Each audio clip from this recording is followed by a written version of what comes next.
Good morning. Good morning. Thanks so much for joining DeProgram with Ted Rall and John Kiriakou. This morning, John Kiriakou was unable to make it. As you guys might remember, he spent the last couple of weeks out in Western Mexico dodging tarantulas, mosquitoes, and rattlesnakes. But unfortunately, he was supposed to fly back yesterday. And Robbie and I got a message late last night informing us that the Mexicans have canceled John's flight yesterday when he was supposed to be back. So he's en route today, hopefully, and we'll see him tomorrow.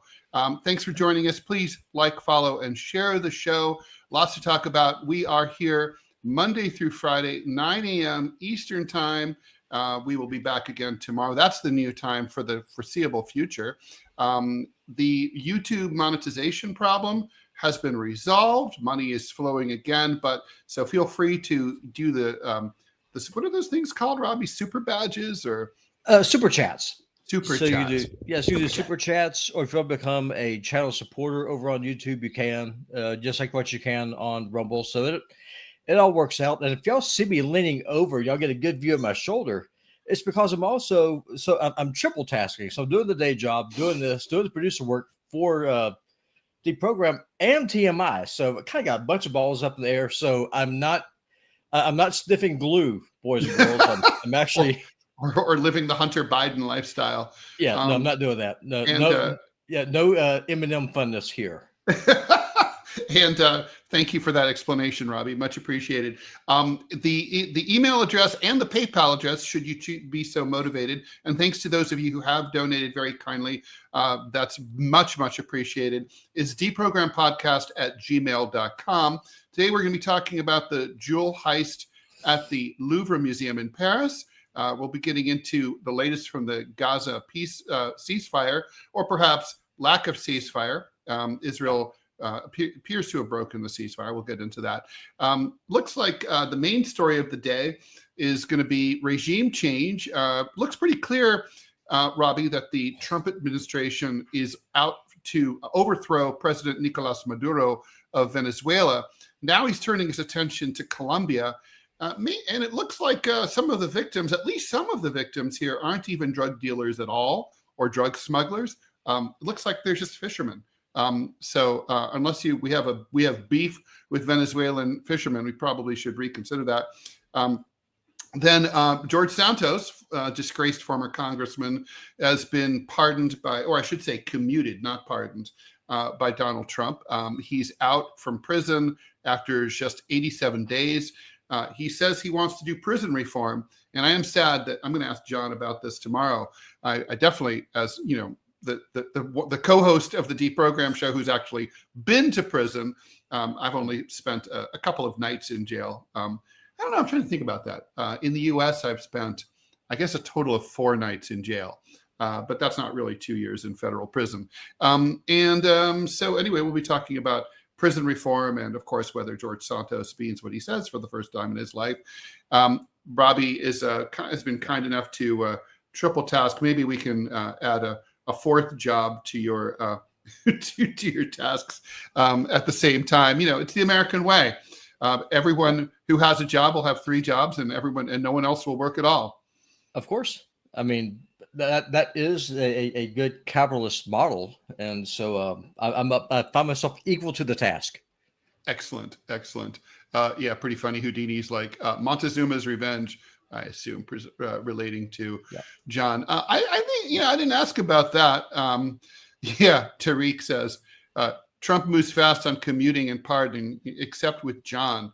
Yeah, I don't know. Right? What kind of world is it that, pardoning John Kiriakou is more politically fraught than George Santos? Well, it's because John Kiriakou actually contributes something of value to society and to the body politic, whereas George Santos doesn't. So that's why. I mean, honestly, you're as cynical as I am, which is saying something. Yeah. Well, I mean, tell me where I'm wrong. Honestly. I will believe me, I will when you do that. Thank you very much to FUSO for the pair of donations. America's idea of regime change and revolution is a Trump bad no kings rally. and hashtag general strike. The thing about the general strike thing, I do kind of want to talk about this, Robbie. We should talk a little bit about No Kings. So the No Kings rally happened on Saturday. 7 million people participated.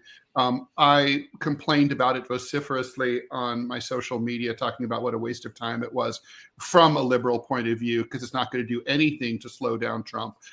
It's just Democratic sheepdog operation. And that, and I even wrote my column this week about that. Currently, it's being considered by the New York Times, but if they pass up on it, I'll just syndicate it. I guess there's been a lot of people. This has been around a lot, at least since Occupy Wall Street in 2010, where people were saying, "Oh, we should have a general strike." I got to just say, you can't have a general strike without a broad-based, effective organization to set it up. You need millions of people to participate in this. They have to tell all their neighbors to do it. General strike is like sort of a late function of a revolution right before the overthrow of a state.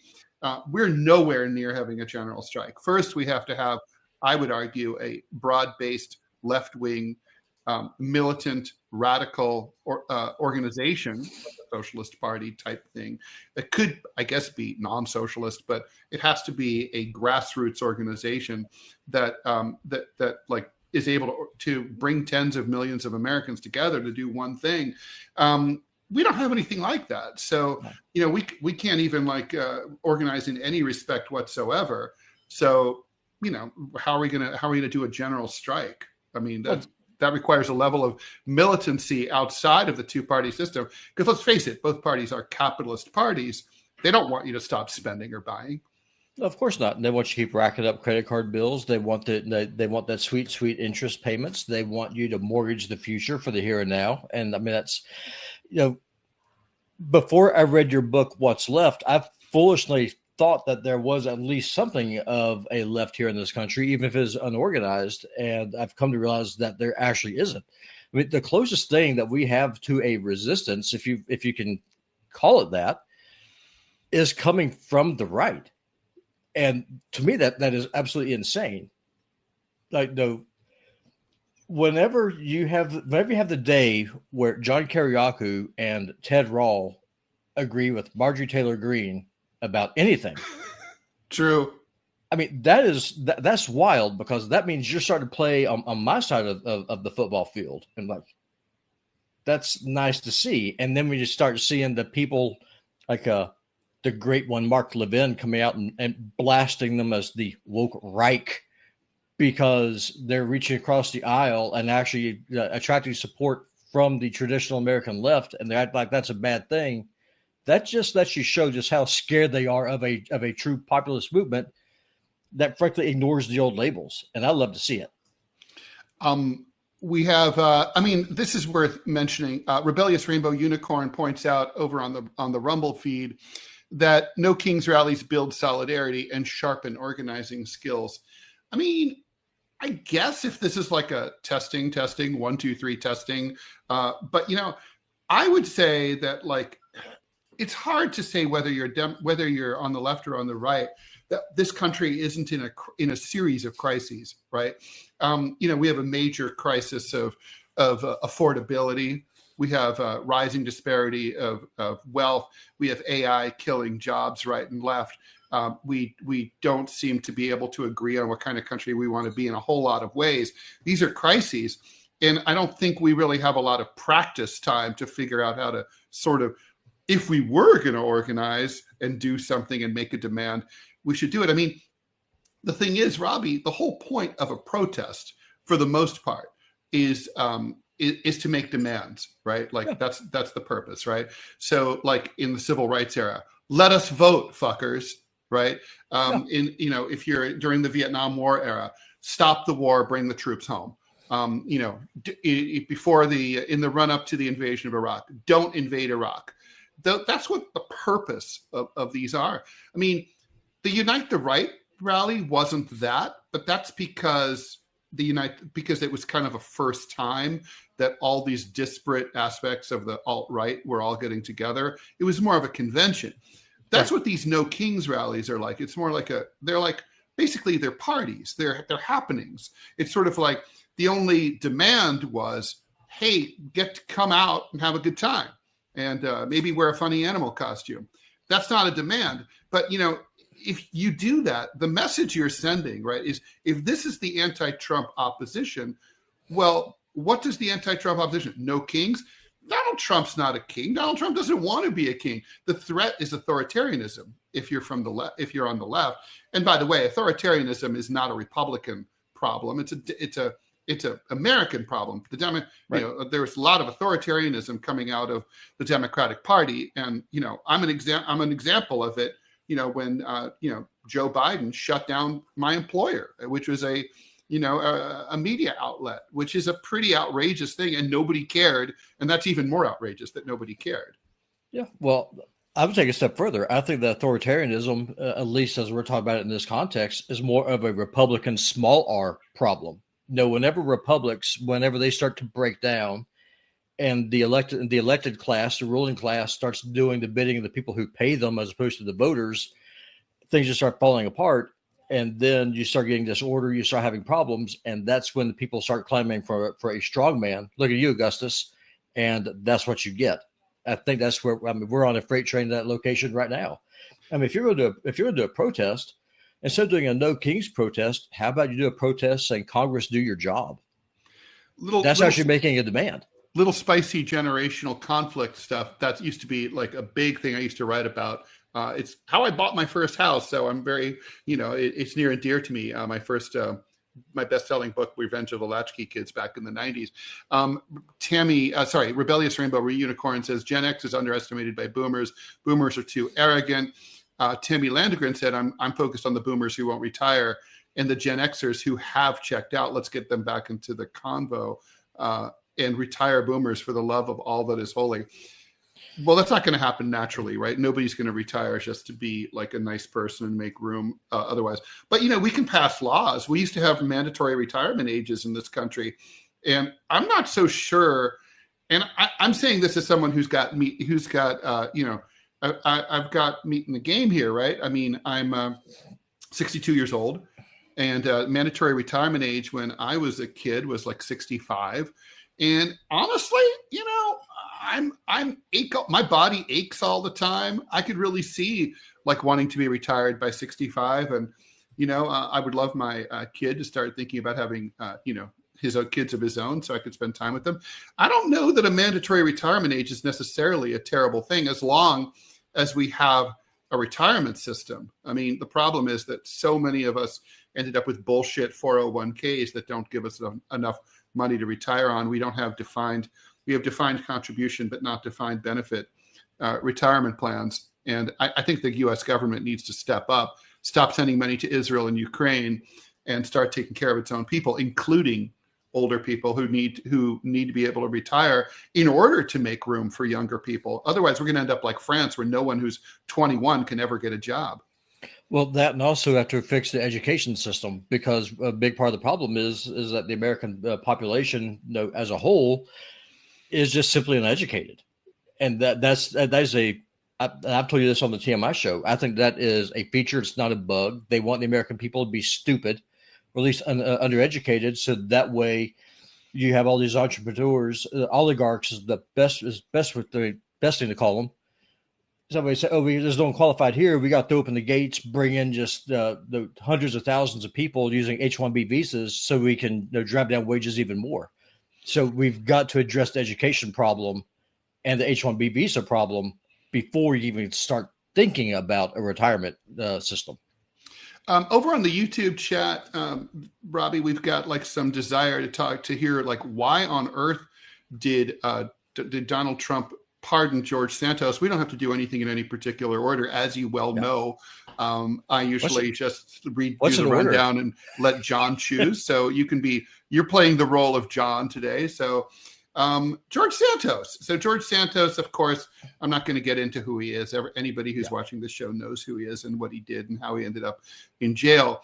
But the point is that Trump pardoned him. I'm sorry, I should say commuted his sentence. I keep confusing that. He was only in the clink for 84 days. He emerged from the federal correctional institution called Fairton. He was in solitary confinement. He complained vociferously about the way he was treated. They said that there were threats against him, which is why they had to put him into solitary confinement. Apparently, and the federal prison system doesn't deny this, so I'm going to assume that it's true. When you're in confinement, you're not entitled to have your own clean underwear, so they bring you dirty underwear, and then that's been used by other prisoners, and then you have to use those underwear. That's pretty gross, especially for a frou-frou guy like George Santos. It must have really bothered him. I think it would have bothered me too. Anyway, he now says that he was treated so badly, the experience was so brutal, that he plans to dedicate the rest of his life to advocating for prison reform. I have many questions about this, but let's start with the question from the live chat, right? Why is George Santos out of prison, but John Kiriakou hasn't been pardoned yet?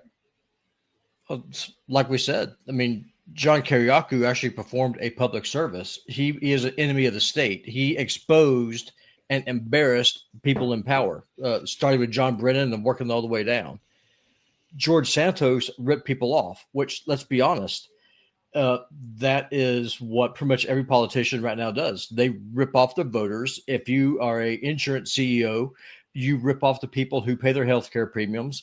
If you work for Google or YouTube or a big old conglomerate like that, you data mine people, sell their information, and then if they say something you don't like, if they have an unapproved opinion, they cancel you. I mean, that's why George Santos is a creature of the system. John Kiriakou is a threat to the system. So that's why. Honestly, another thing but I think Trump personally, right? Like what he said, that what he liked about George Santos was that he voted reliably Republican.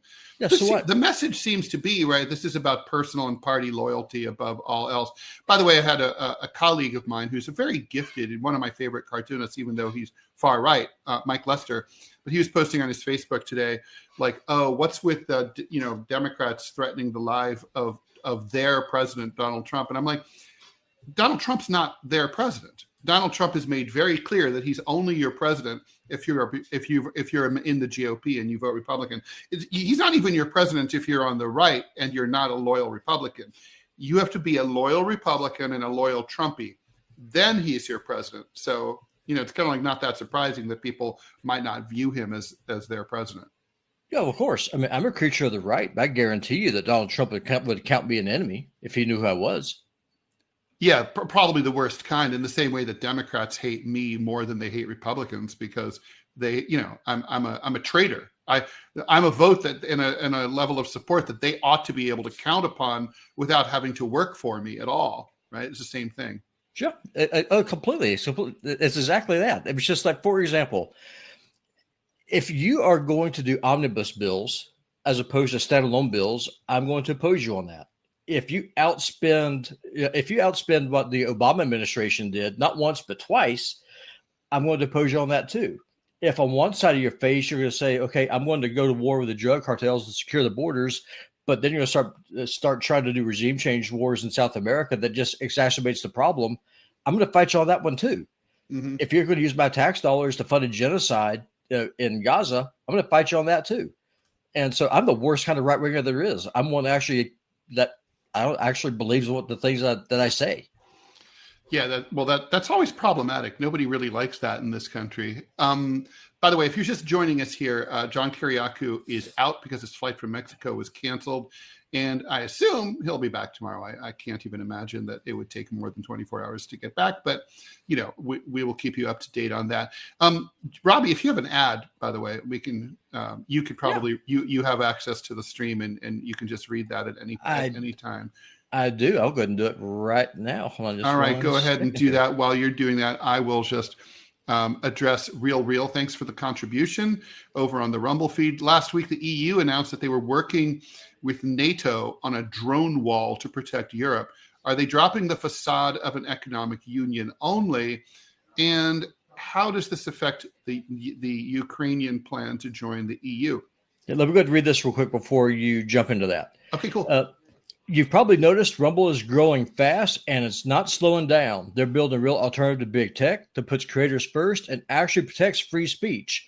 And now there's Rumble Premium, an easy way to upgrade your experience. With Premium, you get ad-free viewing across the platform, no pre-rolls, no interruptions, just the content you came for.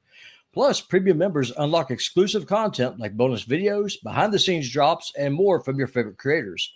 Right now, Rumble is offering $10 off an annual subscription. Just go to rumble.com/premium and use the promo code STUDIO at checkout. That's rumble.com/premium, promo code checkout. No ads, more freedom, and content you actually care about. That's the deal. And just dovetailing off of that, if you're on Rumble, you will see a Rumble Premium button right here on the DeProgram channel. If you click on that one instead, then John and Ted will get some profit sharing off of that. So that actually will help them more than if you go to the URL. Very true. Thank you so much for that, Robbie. So getting back to this EU thing, look, I think that's a good question that Real has. And I think what's happened is that the EU and NATO are kind of merging into one and the same. They didn't used to be. There was a Venn diagram. But I think as Trump expressed skepticism from NATO, just even though it's been verbal, it's not like he's yanked financial support in any kind of meaningful way from NATO. The EU is becoming increasingly starting to look like a military alliance. And I want to send all the presidents and prime ministers in the European Union a copy of The Guns of August, the Barbara Tuchman book, class about the run-up to World War I, and how that basically explained how all the interlocking and intertwined alliances set up a series of dominoes that basically resulted in a war that nobody wanted because, an Austrian archduke made like a wrong turn and ended up in the crossfire of an anarchist, right? Intertwined alliances are dangerous. Mutual defense pacts are dangerous. When you have a fight that, like, let's say, you and I have an arrangement, like, Robbie, if you get into a fight with someone, I come to your defense and vice versa. Right. Then, like, let's say I go out and get drunk and like pick a fight recklessly with someone and I act like a complete asshole. Then you're beholden to come and get your own ass kicked with me, even though really maybe that's not such a smart idea because maybe I'm behaving recklessly. And we're sort of seeing that with, the Ukrainians certainly seemed to, at least in part, pick a fight with Russia. And now suddenly, like, we're involved with that. And we didn't even have a mutual defense treaty with them. But, it does seem like maybe NATO will just go away at some point and the EU will just become a military self-defense pact and will just assume all the roles of NATO in the future. Well, that's the problem with alliances, right? Is that it gives smaller, weaker countries the ability to leverage the military, economic, and political strength of the larger nations. That's the problem.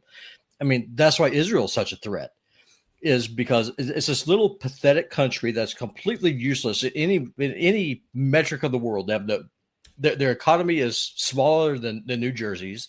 They have a population of 9 million people. They're committing a genocide, and they would not be able to do it without the political, economic, and monetary support of the American taxpayer, which, by the way, we haven't given our consent to be given to them. That's the problem with these alliances. As an America First kind of guy, I want every American military base closed overseas. I want to bring everything back home. That money is being used right now to support this global empire. Let's use that money here at home. Let's put the army on the border with Mexico, shut the border down. If the cartels want to fight, let's go give them one. But let's actually focus here on home. Let's fix our infrastructure. Why does China get to have trains that go 300 miles an hour, but we don't? Robbie, the guy who invented the term blowback is Chalmers Johnson. He's the late great professor at UC San Diego who wrote a number of books. His last one was about empire, the American empire. And while he was researching his book, he called the Department of Defense, as it was then called, and asked for them for a comprehensive list of all U.S. military bases overseas. They didn't have anything like that. So then he asked, do you have any, can you tell me the total number of military bases, or maybe break them down by category? And they didn't have that either. And then he asked them, well, how many are there approximately? And they said, we think between 800 and 1,200. So literally, when the Defense Department doesn't know how many military bases there are, and it's not like they said, oh, it could be 821 or it could be 822. 800 to 1,200 is sort of like ish. Once you're at ish, you're overextended. I bet McDonald's knows exactly how many stores it has in the world. Oh, I'm sure it does, but it's because it's a real company. They have a bottom line they have to meet. All we have anymore is empire. We go around, we act like we're still the lone power on the planet. We act like we're the only ones that matter, and we tell these other countries, hey, you better do this or else. And as a right winger, I'm like, why? Caracas is not my problem. Moscow is not my enemy. No, Jerusalem they're means really nothing to me. And so my question is why can't we just focus on problems here at home? Let's rebuild our education system. Maybe let's do something about the homeless people who are living under bridges, freezing to death here in Montana now that winter's here. Maybe we could do something about not being able to buy houses. There are bigger issues right now than worrying about what is the border between Russia and Ukraine going to look like when most Americans couldn't show you where either Russia or Ukraine are on a map because they're totally uneducated. So it's dumb. Quick question. Oh God, we have to talk about this. But okay, first question is from Perusa Taja. Ted, what do we think about France's 2027 election? I understand de Villepin has an organization he's thinking of running. My impression is that he's less Western-centered, given his background. Yeah, I agree with that. Look, I think it's everything in the upcoming election in France is up in the air. Jourdain is probably going to run for the far right because Marine Le Pen can't, because of that court ruling. Macronisme is completely finished. I think the bottom line is there's too many moving parts at this stage. We're not going to know shit about what the French election is going to look like until late 2026 at the earliest. So I hate to punt, but I think there's no way to say that otherwise. We've got to talk about Argentina. Before we talk about, are we done with George Santos? I think we are. Do you really believe he's going to become a prison reformer? As far as George Santos goes, I honestly don't know what he's going to do. Maybe he'll start himself a new gay nightclub in New York. We really do need a prison reform movement in this country. It's out of control. Well, you're not going to get that with private prisons. It's impossible. Well, that's true. Part of the reform would be getting rid of private prisons for sure. And so you're going to trust a con man to spearhead that? I don't. No. That's my problem. I don't trust him to do anything. Gay nightclub would be good, actually. He really would be a perfect impresario. I would invest in that, except I would not let him have any access to the bank account. No, I would not either.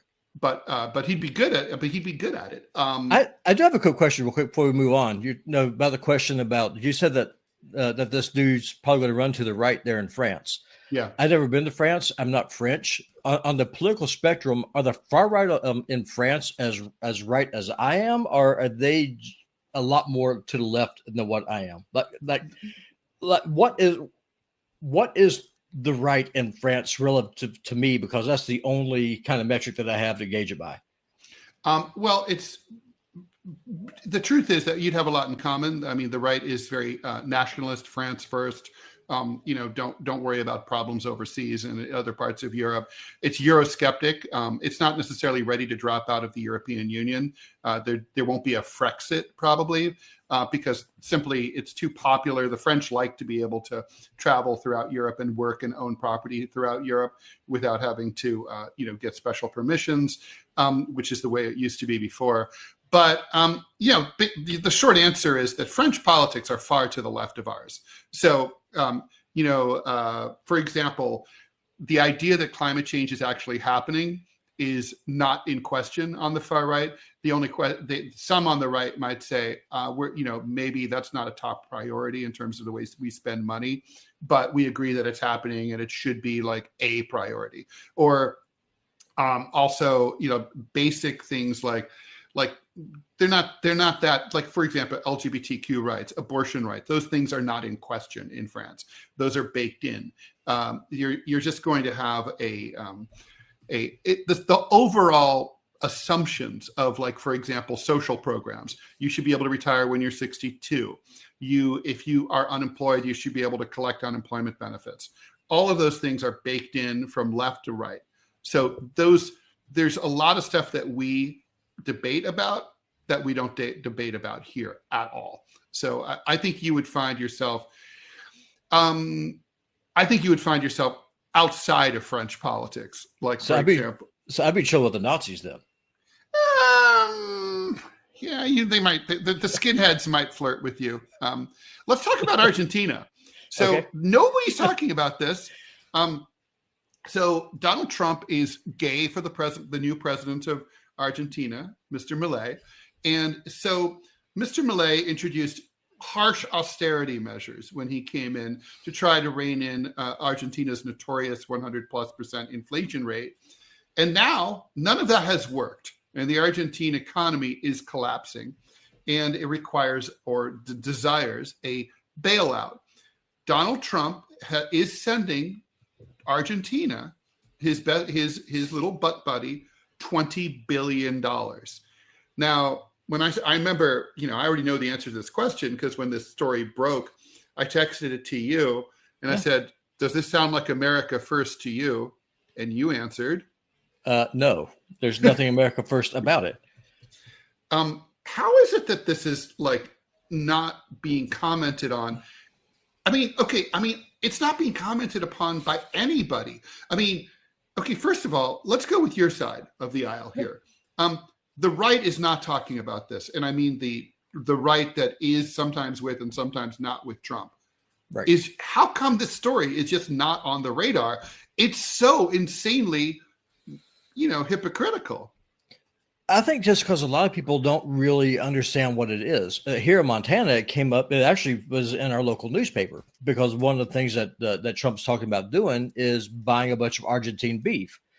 The problem is that here in Montana, for example, where I am, we have these things called ranches. And what do ranches do? They raise cows and they kill them and they butcher them and then they sell the meat.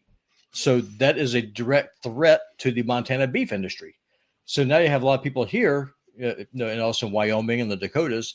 It's like, Mr. Trump, we turned out for you, we supported you, and now you're directly competing against us doing a welfare program for a failed state in South America.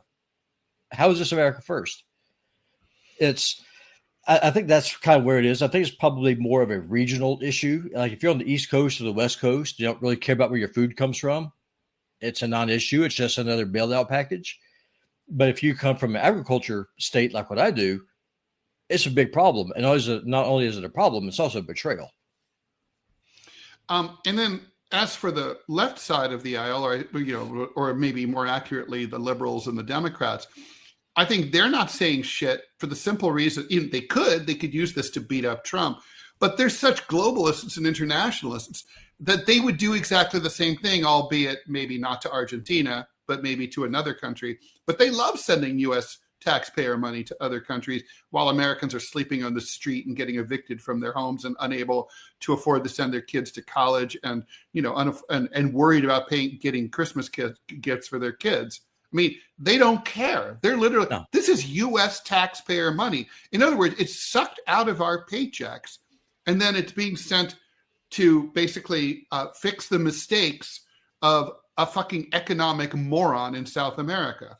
Yeah, well, also, there comes a point where hypocrisy becomes too rich even for the Uniparty, right? Because if you're going to come out against a welfare bailout for Argentina, then you're going to fuel people like Thomas Massey and Marjorie Taylor Greene and Dave Smith, other populists on the right and in the center, say, well, then if it's bad to bail out Argentina, who's at least in our hemisphere, why is it okay to continue supporting countries all around the world like Egypt and Jordan and Israel and all these other places? So I don't think they want to open that particular can of worms because they don't have an answer for it other than sound shut up racist. That's all they've got at that point.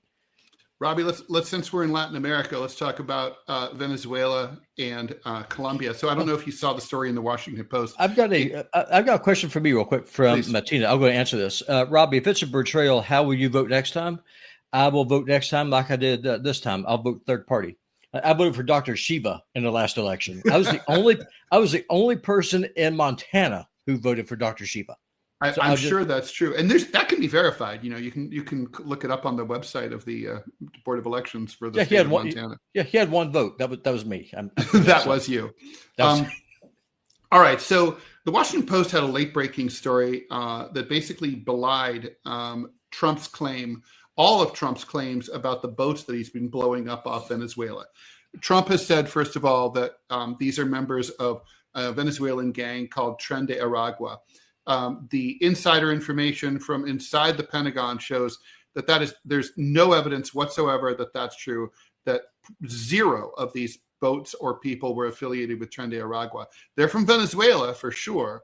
Yeah. And people who have seen the internal data basically said these are ships that were probably carrying cocaine and marijuana to Trinidad and Africa.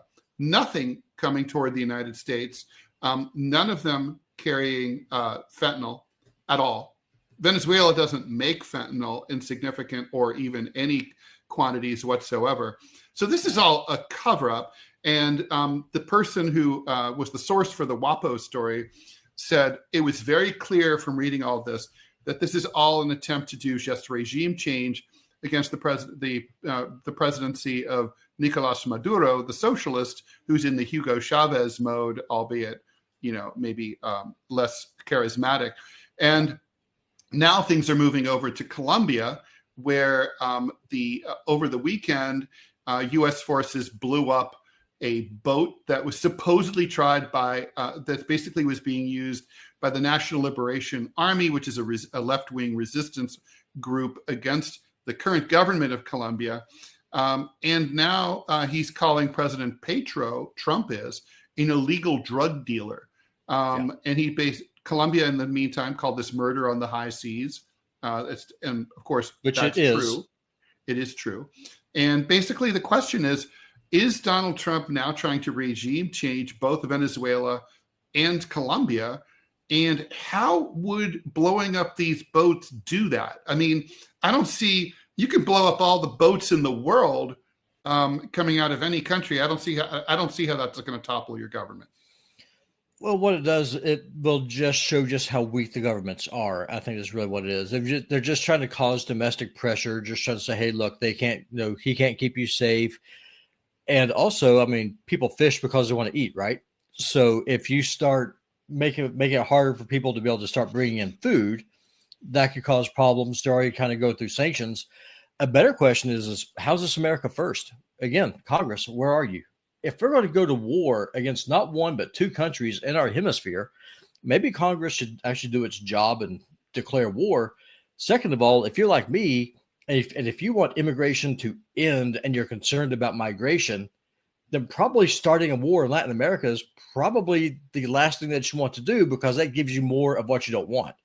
So I'm going to use that dreaded R word. It's retarded.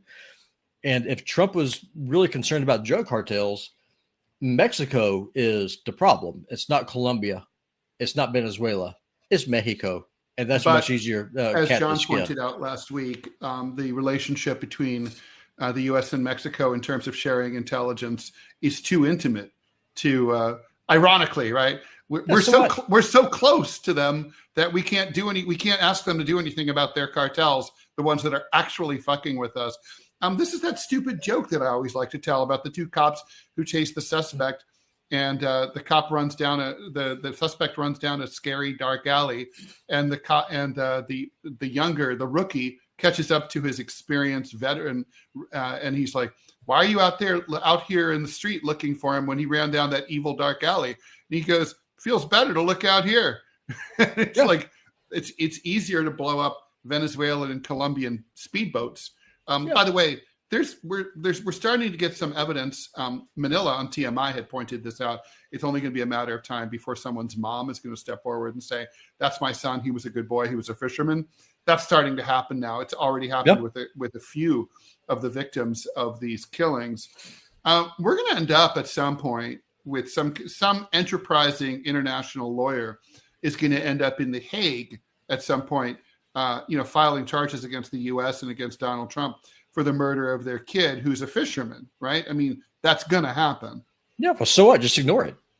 I mean, I'm dead serious. I mean, like, for example, if I was President West, I'm going to give myself a promotion. So before I got assassinated, because that would 100% happen, I would start. You always say that like you want it to happen. Well, because there's nothing more powerful than a martyr. So if you're going to do that, I mean, if you're going to make a stand, at least make one that's principled, and then just pay those dividends later on, right? Like, for example, Trump is too soft on deportations, in my opinion. As you know, that's an unpopular opinion here on DeProgram, probably, but that's where I stand. And so I know what happened. Judges will come out and say, "Mr. President, you can't do this." Then I would just pull Andrew Jackson and say, "Okay, you made your ruling, now enforce it. Keep on going." It's the same thing, with international law. These judges, they can pass their stuff. Okay, fine. Who cares? What are you going to do? The answer is nothing. Just ignore it. Yeah, well, that's true, and that's that's not just a Trump thing. That's a America thing. So if you don't like what I'm doing, I mean, if you don't like how I protect you, then I can just simply withdraw my protection. For example, why is it that the American military protects Europe while Europe then turns right around and criticizes the United States? Hey, if you want to criticize us, that's fine. But that means I have zero obligation whatsoever to protect your little cheese-eating butt. Pay for your own military. I like cheese. Cheese is really good. Cheese is one of my favorite things. So I would pick that fight every day. And I guarantee if you had a president that had some spine and maybe a working brain cell, he would win that fight. All right, let's move on a little bit. I mean, let's see if we have anything else to say about this. My personal take on this, and I'm looking forward to talking to John about it tomorrow, is I think Colombia is a sideshow. It's a part of the pressure campaign against Venezuela. Trump wants Venezuela. He wants a puppet in Venezuela because Trump is transactional and he doesn't care about drugs. Trump is interested, or do you think Trump cares about drugs? I don't want to just say that. I mean, look, I care deeply about the fentanyl crisis. I'm from flyover country. I'm from Ohio. Dayton, my hometown, for years was, and it's still a major part of it, was ground zero in the fentanyl crisis. We had so many young men dying in Dayton, young men usually, that they ran out of storage for the bodies at the morgue, and they had to open up some abandoned elementary schools and fire up the old, meat lockers and start storing the corpses there because they just couldn't process them fast enough. It really is a fucking scourge in places like rural Kentucky and Tennessee, and all over the country. Do you think the president actually is concerned about that? Because I don't want to just sort of brush that off automatically. I don't think he is. I think for him, it's all about oil. I think he wants the oil. I think for him, it's economic. I mean, seriously, if you're concerned about fentanyl, most people don't know this. The American Army was on the Mexican border since the end of the Mexican War up to like the 1950s. If you're going to be an officer, you started off there on the border. General Jack Pack Pershing was famous for his cross-border raids in the Mexico and chasing Pancho Villa. I mean, the United States and Mexico have never been friends. Mexico is not an ally. It's always been an adversarial state. And you can make the argument for why. I mean, the United States, we stole half their country. So I understand, where it's coming from, right? I get it. I understand. But to say these cartels are not at war with the American people is a complete joke. 100,000 Americans die every single year because of the drug trade. but no one cares. No, this is all about the oil. They don't care about dead Americans. Well, especially because, let's face it, a lot of the, a disproportionately high number of the victims are poor and working class, right? Yeah, they don't care. They don't care about them. They have no political power. Yeah, I think that's sad, but totally true. Anyway, so I think you're right. I think this is about Venezuela, not Colombia. Colombia is just sort of like more like, hey, we're wild dogs. It's the madman theory, Nixon's madman theory, writ large. All right, we got no way to maybe. What do you want to talk about first? Louvre or Gaza? Oh, I want to talk about the Louvre. I love a good crime story, and that's what this is. It's freaking awesome. So yeah, let's talk about what happened. So yesterday morning, these what appear to be, according to the Parisian authorities, professional gang of jewel thieves basically pulled up a furniture lift truck in front of the Louvre. If you haven't been there, is not one building. It's a bunch of buildings that were part of a old palace, and they went into the Galerie d'Apollon.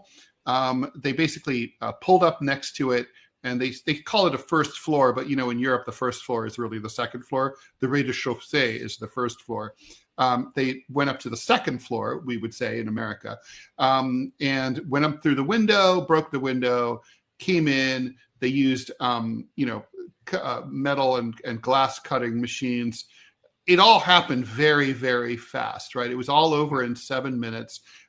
It was so fast that they left some of their tools behind.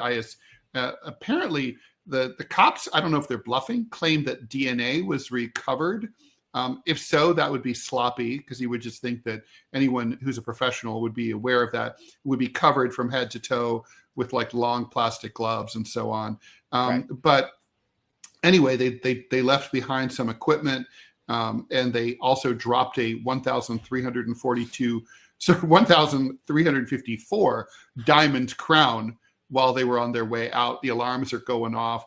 The museum's been put on lockdown because the museum was open. There were visitors there. Huh. This took place at 9:30 in the morning local time. So I guess the first question has to be, what's the motive here? I mean, in other words, yes, okay, these are incredibly valuable, but you can't fence these, right? You can't show up at 47th Street in the Diamond District in New York City and say, I inherited Empress Eugénie's pearl-diadem, and however you pronounce that, and I'd like to how much can you give me for that?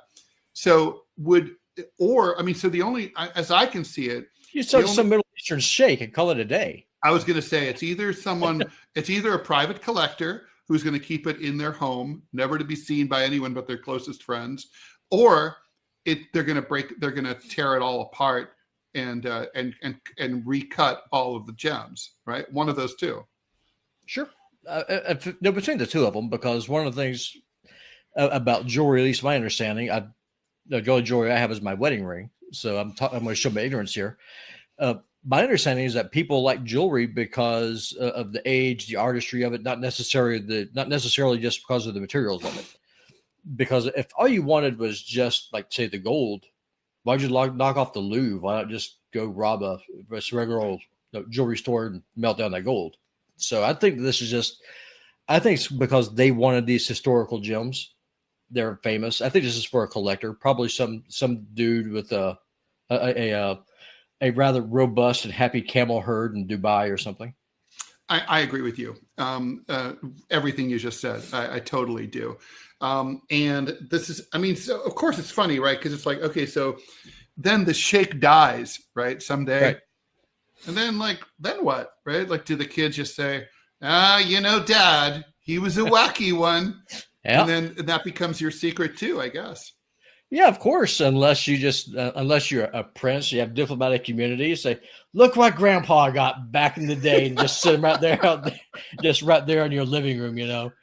Yeah, look at this, France. Look what we got. Do you think there's any chance? A Louvre employee 100 years ago stole the Mona Lisa. That was ultimately recovered. Do you think there's any chance that these can be recovered? I mean, there's always a The chance. DNA is the key component here, if that's true, right?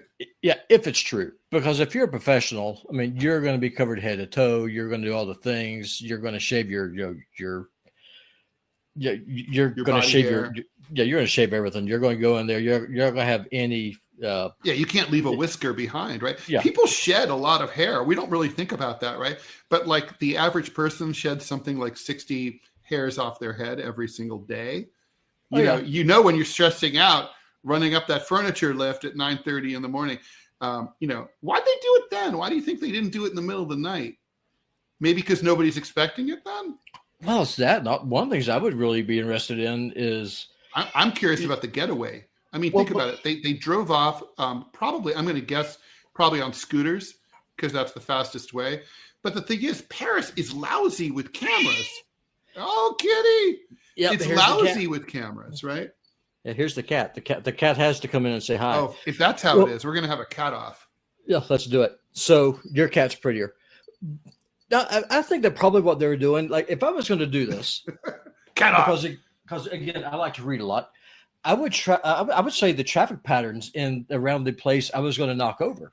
So if there was a place like say the Louvre is very famous, I would look for where the traffic is most congested. So that way the police response would be slower, and I would hit during that time. Like I would look to see what time is it that the mail trucks and things are going. Because I want maximum congestion. Mm-hmm. And so that's how true. Then you can get up on the sidewalk, go in between the cars. I agree with that. But this is on a Sunday morning. I mean, there's not much traffic in Paris at that time. Yeah. And the Louvre, and by the way, the Louvre is it's downtown. It's in a businessy part of town. It's less residential. So I'm sure it was a very quick getaway. But it's surprising to me that that the cops wouldn't be able to just be like, just look at the cameras and be like, they went here to here to here. After the Boston Marathon bombing, the Tsarnaev brothers were on the lam. And like literally the cops in Boston, which is a less cameraed city than Paris, were able to sit in the control center and just be like, what facial recognition software, and literally be like, there they are. Oh, here they are. They're by Fenway. Oh, here they are. And they just sat there. And I remember just thinking like, man, being a cop's not hard anymore. So it's interesting to me that they made it to some kind of safe house and probably ditched, their clothes and whatever they were driving, and switched to something else. And they're either laying low in one spot or they're already out of Paris. If it were me, I would lay low in one spot, and then if I ever did anything like this, I would take like I'd have food and water and beer for 6 months, and I would literally not show my face outside until basically the heat was off. Oh, for sure. Could I agree with you more? That's exactly what I would do. So, all right. So we'll see what happens here with that. It's an interesting story though. I guess another question is, could something like this ever be avoided? Or is it just one of those things like I always remember just driving around, France and all the ruined castles and Chateau Fort, all the fortresses, and just and they're all ruined. And you're just like, basically the message here is if someone wants to get in, they can. And if someone wants to steal something, they can. And is it basically, should museums like stop having displays of these incredibly valuable, artifacts, or is it sort of like that's just the risk you take for being a human being? I think that's just risk that you take. One, if you're in law enforcement or any kind of defense, you just got to realize you've never had the initiative. The bad guy always does, and you have to be successful 100% of the time. The other guy just has to be successful once. So I think that's just how it is. I think it's just the nature of the beast.